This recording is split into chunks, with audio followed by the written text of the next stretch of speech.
Welcome to a very special episode of Nihilist's Corner. It's Happy New Year, by the way. It's the middle of the summer, but Happy New Year! Yeah.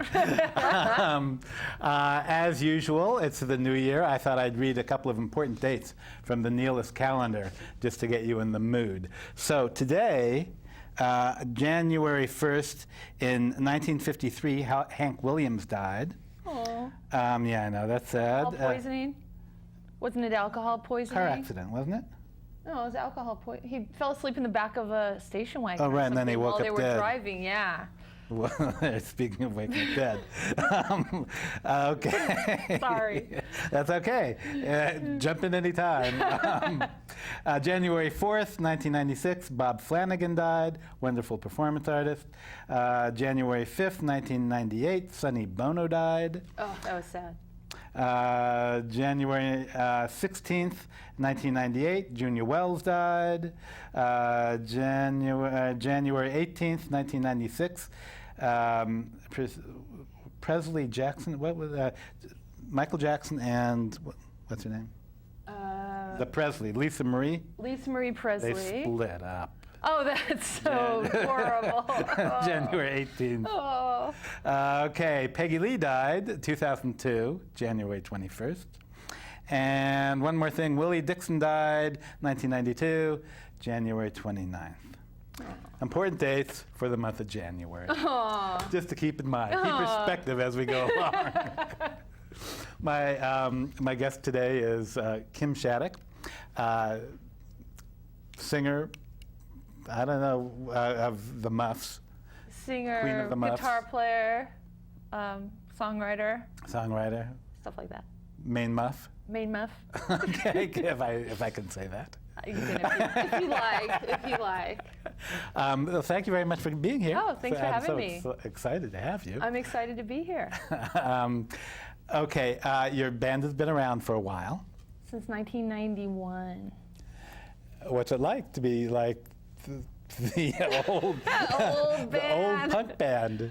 Do you consider yourself a punk band? I actually don't think of myself as any one label. I don't know. Maybe I'm too close to it. I don't really think of myself. It's hard to as label being things punk or not punk because it's so mushy. Yeah, but we're definitely rebellious in some ways, and then So if that's punk, then okay. So you've been playing for 14 years. 14 years. Mm-hmm. Before you started the band, were you doing any other music, or you were just like 4 years old? So I was I was like 4. No, I was in another band called the Pandoras, all-girl band. Uh-huh. I couldn't wait to leave the Pandoras because they became really horrible, and I wasn't into them anymore. And then I started my own band, and that's the Muffs, and I've been doing it ever since.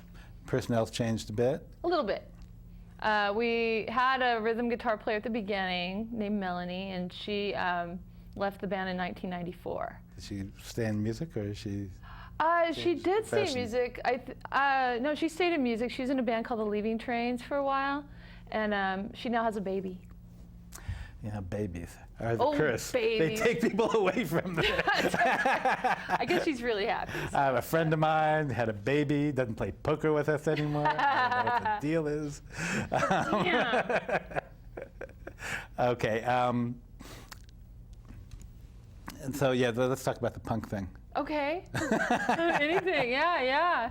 I went to 2 of your shows, mm-hmm. and I found it interesting watching the warm-up bands. Oh, yeah.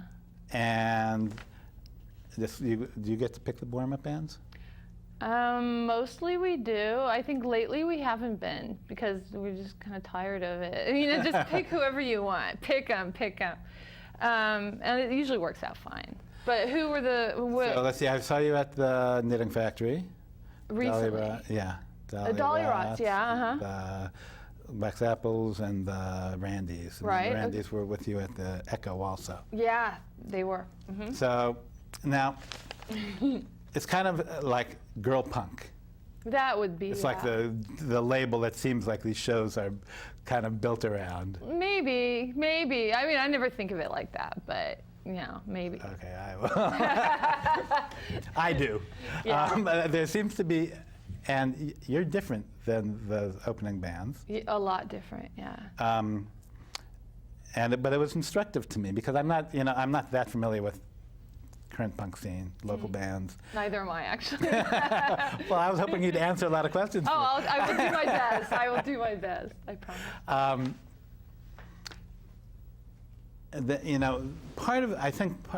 I found it interesting. I mean, I guess we'll just get this out of the way.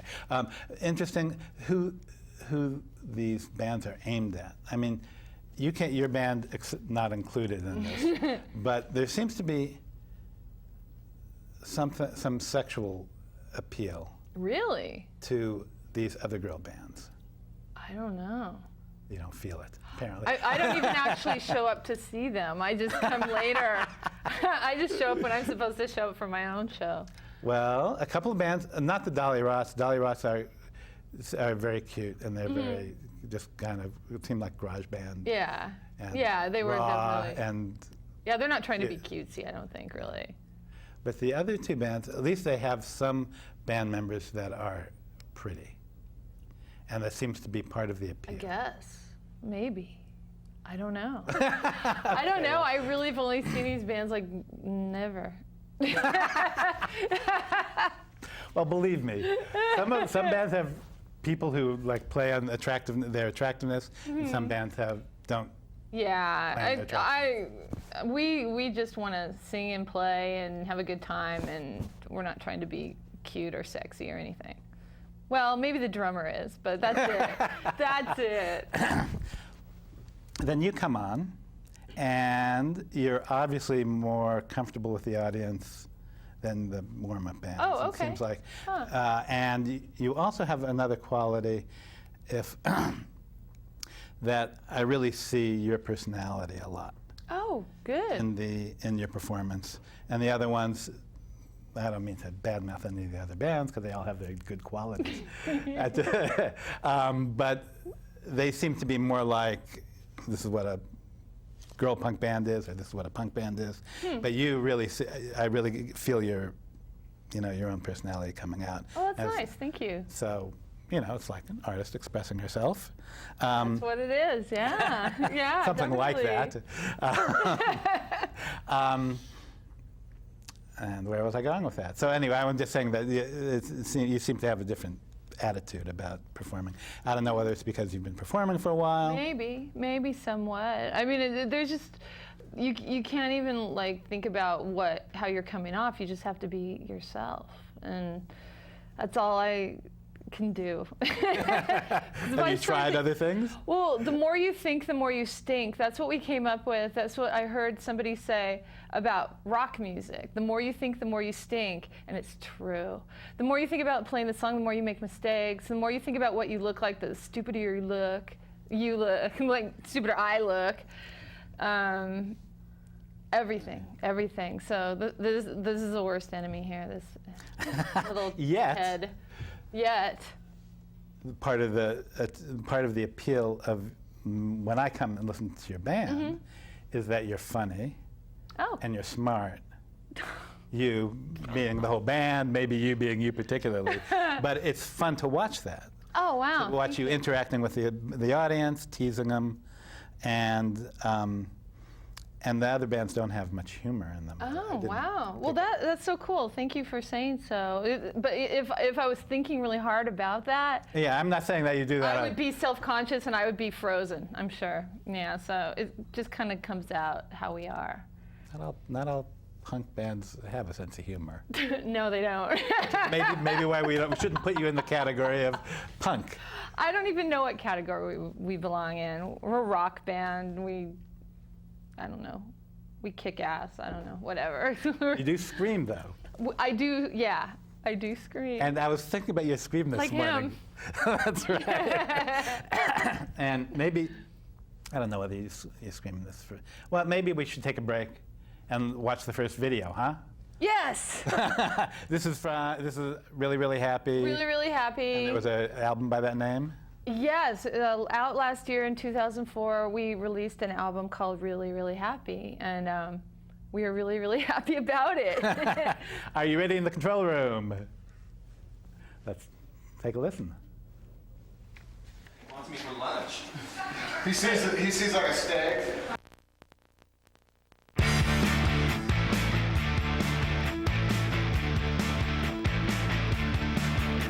And I don't care what anyone thinks about me. I'm not afraid of what you say or do. It doesn't hurt me. I'm telling you that I'm completely over it. And I don't care what you do.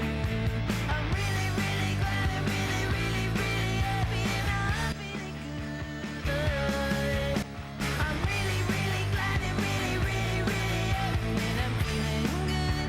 I'm feeling free and nothing's bothering me. And what I say is real and it's about time. I used to be so mad and crazy almost all of the time. I'm telling you that I'm completely turned around and feeling like I should. I'm really, really glad and really, really, really happy and I'm feeling good. I'm really, really glad and really, really, really happy and I'm feeling good. I'm feeling free and nothing's bothering me. What I say and what I do, it makes me want to tell you everybody, and I'm happy to.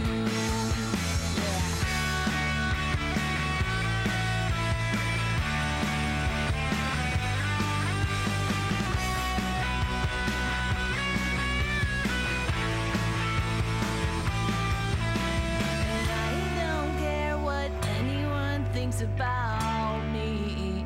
I'm not afraid of what you say or do. It doesn't hurt me. I'm telling you that I'm completely turned around and feeling like I should. I'm really, really glad and really, really, really happy and I'm feeling good.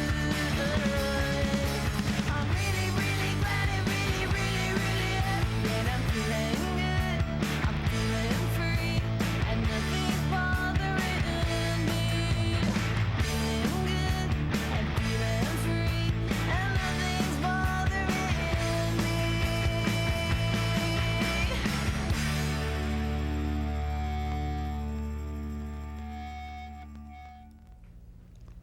Well, that was really fun. Looks like an old Cars video from the 80s. Kind of looks like an old, like from Help or something. Yeah, that's true. Yeah. Yeah, anyway, no screaming in that one. I was thinking about your No. screaming. Does that hurt your voice? I'm sure everyone asks you whether that is. It's like scratching an itch. It totally doesn't hurt at all. And It seems different than other people screaming. maybe it's more sounding. I bet it's more. It still has the edge of screaming without the harshness. I put my own inner compression on it, I think, and it just kind of comes out. And I don't know. I like screaming. It's fun. It feels good. It reminded, I guess while this morning I was sleeping and my cat was lying in my hand, I was saying, that scream kind of sounds like Buffy's, like she goes, "Ah." Like a purr. No, it's for her talking. My cat does that too all night. It's like, oh. You like put your hand over their mouth and everything. Okay. What am I going to talk to you? Okay. Any musical training? Or is that for babies? I had piano lessons and did no good at all. I did violin lessons, terrible at violin. I couldn't do it at all. So I actually, when I wanted to play guitar, I first taught myself how to play the ukulele, which I've forgotten how. And then I taught myself guitar, and I just kind of kept doing it until I got okay at it. And then practice makes not perfect. Okay. Now, something I noticed. Now, I'm not young anymore. Who is anyway? Like, I'd like. So to I go to see your show at the Knitting Factory, and early on, I'm troubled to see like several, more than I'd expect, guys about my age milling around, overweight, balding. It's awesome. We have a huge age group here. It's like do? from like, I know there's like old people that like elderly people that come. Well, yeah, when I saw at the to Echo, older yeah. I saw a guy with like long gray hair and a Santa Cruz T-shirt lurking around in the back. Old hippies, yes. We get some old hippies. We get some, I don't know, it's funny. And then we get some really young people too. Yes, and then. I guess there are people in between as well, but. and couples and singles and the broad. Songwriting fans, I think. People who like lyrics? Like maybe lyrics, but people who like sing songy melodies, I think, kind of like us. Yeah. That's so what I it's like. easier to understand your words. Is it? Than some of the other bands who. Wow, we used to play guitar so loud. There's little not as interference, but at least you are enunciating when you're up there. I never even thought of that. Do I? Oh, I'm sorry. I hope I don't ruin everything. No. I had a tendency to think I was more like REM, like, but okay. I'm glad you could tell. I'm glad you could. Oh, now I'm really embarrassed. People hear my lyrics. Do you write all the songs for the band? Yes, I do. It's. So what do the other guys do? They help arrange the songs and they support the band. They're cute. awesome. They're awesome. I couldn't do without them. Okay. Now this is probably isn't. These are just things that occurred to me. Now I know your band's been around for a while. You've had several records out, but you're not like big, famous worldwide. No. Maybe you can give us some insight into it's kind of like interesting. You're someplace in between the local band and the famous band. You're like in some mid area. It's there. like a weird underground kind of low-lying stealth kind of. Well, you certainly have a following. I guess whenever you play, you we do okay. I mean, it's weird. It's like people have heard of us, but we're not huge famous, and we just kind of under the radar slightly. Now, you okay with? You feel like it's something to do with your music or your lyrics that make you not world famous? No. Or do you long to be world famous, or you just think differently? I don't really care. I'm happy just doing what I'm doing actually, and as long as I can write songs and perform and kind of do whatever I want to do my way or the band's way, I'm happy. I don't I don't have any big ambitions to be like U2 or something because they kind of suck. I don't want to be like that. I like being anonymous kind of. Is there anything? Well, that kind of makes me think about politics and about commercialization and about all that stuff. Do you feel like the lyrics aren't much about anything political or earth-shaking, but do you feel there's any motivation about, I don't know, about not participating in some kind of big commercial enterprise? It actually is really gratifying to sort of do it ourselves. I've learned a lot, since we were on a major label for a while, and that was nice to be kind of in the machine. You feel sort of like you're taken care of, but then you realize you're kind of not. But it was a great way to start. And then when we got on an independent label, the first independent label that we were on was kind of more hardcore than the big machine. They were trying to tell us what to do a little bit more than Warner Brothers was. And we were like, whoa, we thought they would be completely the opposite, but they weren't. And then we got on another independent label who are awesome. They just said, we love you the way you are. Just do whatever you want to do, and we'll support you. And I'm like, all right, that sounds good. That I like to hear.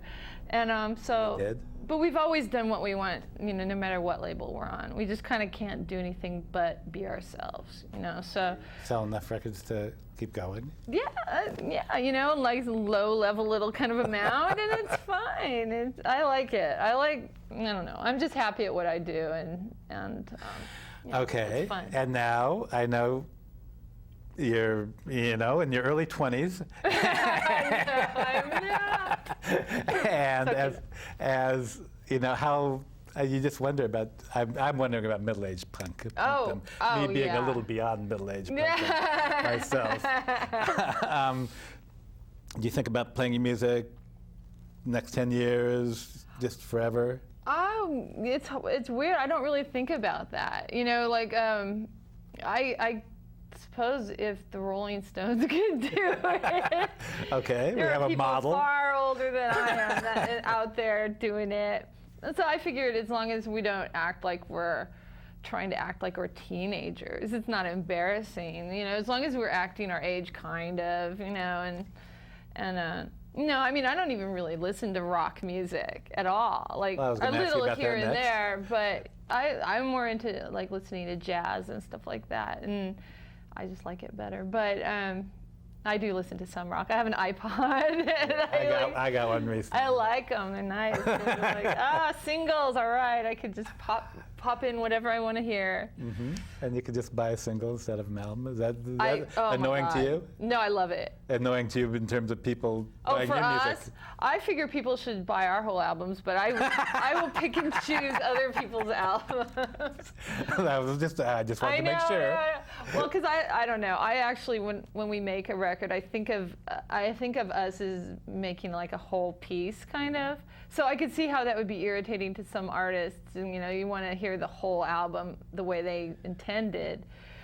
But for me and my listening, I only pick the best songs. I don't want to hear their subpar B material. I don't want to hear their filler. I want to hear just the good stuff. Well, I want to make sure we get time for that other video. The other video. So you want to introduce it?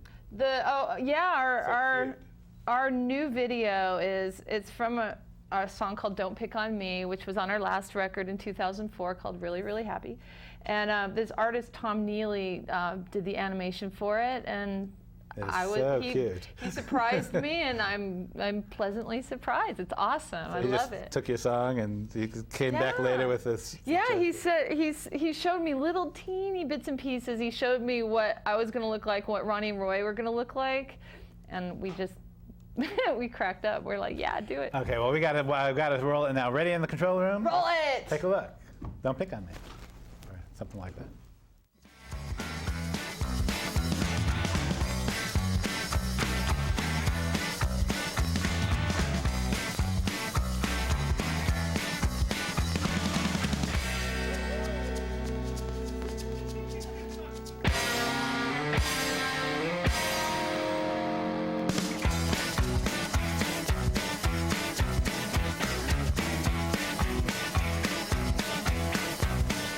I'm lost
Pretty fun. I love that video. I'm so excited. So now have you like leaned on him to like work on another song now? Oh God, no! It took him about a year, so I don't know. We'll be like 100 years old by the time another one happens. Anyway, so anything you have any shows planned for 2006 that you know of yet? Not that I know of yet. No, we will for sure be playing in 2006. Actually, I want to write more songs and record another album because that's what we do. Record in the studio, record at home? I would probably record at home because it's more affordable and it actually sounds better, believe it or not. You have like a computer's program to mix stuff? Yeah. Yeah, I could totally do it. And then I have a guy who mixes, so and I trust. So, see, I love the whole idea of everything, people being able to do all this stuff at home, make videos on their home computers, and anyway. It used to cost $2,000 a day to record at Ocean Way Studios in Hollywood when we were on Warner Brothers, and we would do it because it sounded good. Right. But $2,000 a day? I can't imagine now. I love all the stuff you can do with computers. It's like $2,000 an album now. You know, it's so easy. It's so easy. Videos too. And videos, yes. Anyway, okay. Well, I think we're running out of time. Thank you so much. It's been real fun having you here. It's been great. Nice meeting you. It's nice meeting you too. And everyone go out and see the Muffs perform live. Seeing people perform live is really fun. It is fun. I haven't really left the house in the last few years, Oh, but I've me started to either. again. No. I love performing. It's fun. Anyway, and I will see you all next show. Thanks. Thank you.